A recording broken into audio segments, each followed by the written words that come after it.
Tumeweza kuyatimiza kwa sababu ya amani ambayo tumekuwa nayo, kwa sababu ya vile tumeshirikiana kama viongozi kuhakikisha ya kwamba tumebadilisha maisha ya wananchi, sio tu wa Kirinyaga lakini wananchi wa Jamhuri yetu ya Kenya.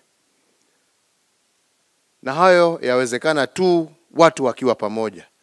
na siasa zetu zikiwa siasa bora, siasa za kujenga, sio siasa za kubomoa na kuchafua.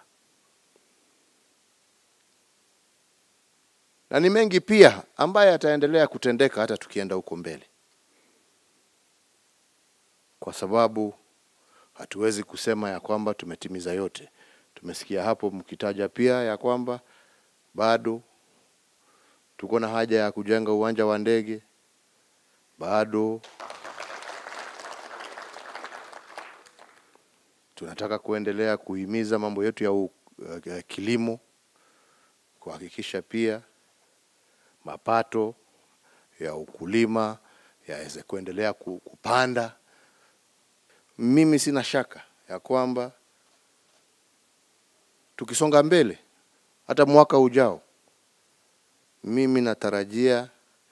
ya kwamba haswa tunaona vile bei ya majani ya kahawa inaendelea,